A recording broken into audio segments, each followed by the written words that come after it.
Hello, my name is Kim Sauer. I'm at Apex 2015 and I'm joined today by Glenn Farris from Universal Instruments. Glenn, it's great to meet you. You as well, Kim. Now, let's talk a little bit about Universal Instruments and what's new at the company. Okay, sure. A lot. Okay. A lot. You know, we had a very good year in 2014. In fact, huge growth for the company.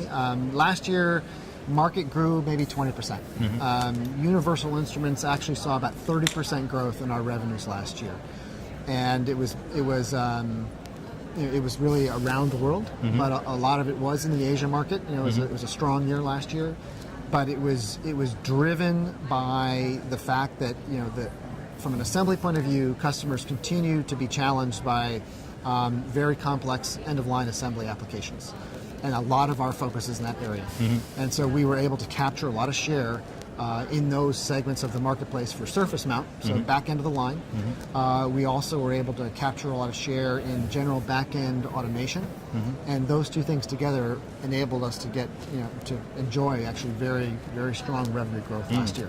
And that's amazing because the market hasn't grown at that rate. In fact, it is a mature market. So you're catching market share, like you mentioned. Yes. Now, Universal Instruments is based in Binghamton. HQ is in Binghamton, New York, upstate New York. But you also have the facilities in Asia, so a very good big footprint. We have a footprint around the world. Our sales actually are kind of evenly divided. You know, we have a very large market share in the U.S., but it's a small market. You know, so our total revenues are about similar or slightly less than what we have in Asia, where our market share is lower, but the market is huge. You know, so a lot of our focus really is, obviously we want to continue to support the customers that we have in the U.S. and in fact even grow in the U.S., but primarily support the customers we have because we already have very large share here. And then work with the technology drivers in the United States. I mean, one of the things that's nice to be at Universal is that we are the one guy in this industry left in the United States. Yeah. You know, all of our competitors are really either they're European based or they're Asian based. Yeah. The value that really brings to the marketplace is that we're the closest guys to a lot of the technology drivers. You know, to all of the companies, the Silicon Valley companies, the leading edge, you know, technology companies.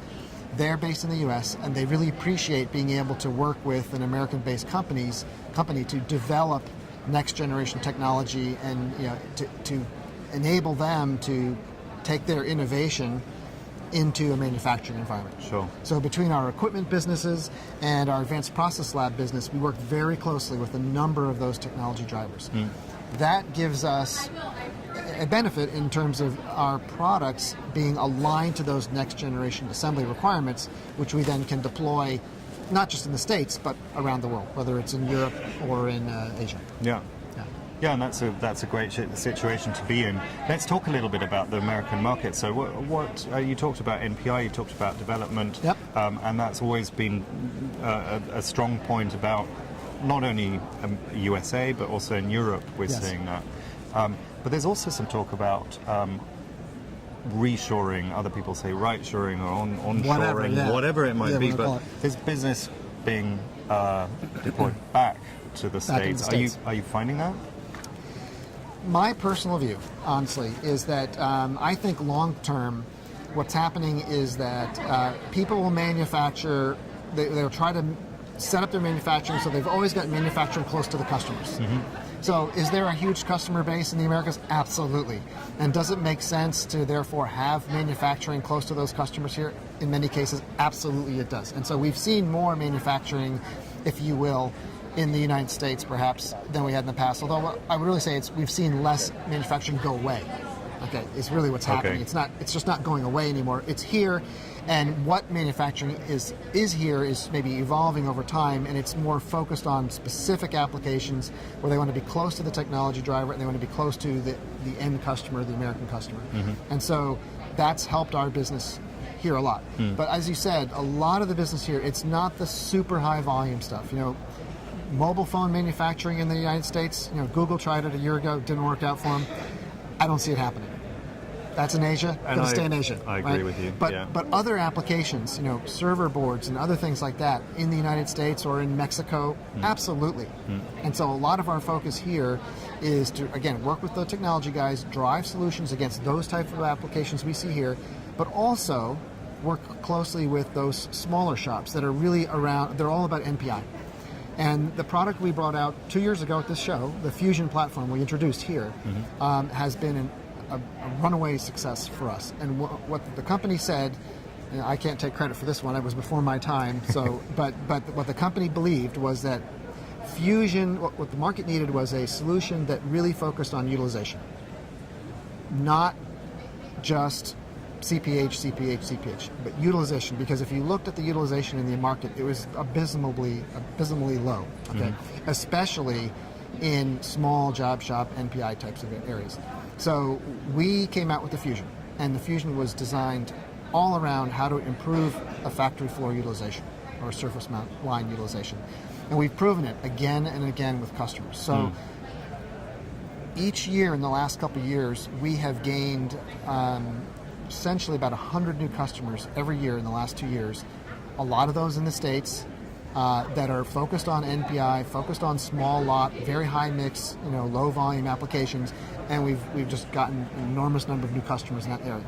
Okay. And not just in the States, although not just in the States, so that's where the most of it is. Yeah, okay. and I would imagine that's because real estate, so the actual space that a machine sits on is very, very expensive. So if you can optimize that utilization of that space, that's what Fusion... That's a big part of it, but it really comes down to, one of the metrics we've looked at is its cost per feeder. It doesn't, it's not a usual metric, but it's an odd metric, but it's actually when people have started to look at where we've explained to them, hey, if you could kind of boil this down to, I need so many feeders, and I need a certain number of, I need a certain amount of iron, if you will, to accommodate all those feeders in a machine. How much iron does it take for me to do that? And we're actually able to do that in a lot less iron. One way to think about it. But the thing I was going to say is that utilization value to the customer is not just being seen by the little guys. Okay. We've actually gone back now into a lot of the top tier, first tier EMS suppliers, and we've gone back in and said, hey guys, even for you, you are much higher volume than those little guys, but you also, we believe, and we know what most people have because there's a massive installed base of our older gear in a lot of these accounts. Sure. We see what your utilization is. We can help you double your utilization. And usually they say, that's hard to believe. And we say, let's prove it to you. And we've been able to show it. So we've been able to actually get strong acceptance of the platform, not just in the small guys, but even in those top tier EMS suppliers that are focused on utilization. Yeah, okay. And bottom line is cost, isn't it? In the end, so what comes out? So if you can save along the way, right? It's not the cost per unit per chip that I put in an hour. It's really the cost. How many end products can I get through the line in a week? Yeah, and that's what we really focus on. How do we enable customers to do that? So that's given us a lot of our growth over the last 2 years.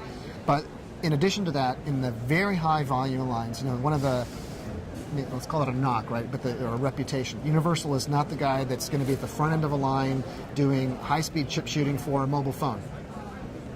You're right, we're not. And that's not our business, and that's not what we're going after. So don't judge us on that. Look at us for the high-volume applications. Look at us for the end of line.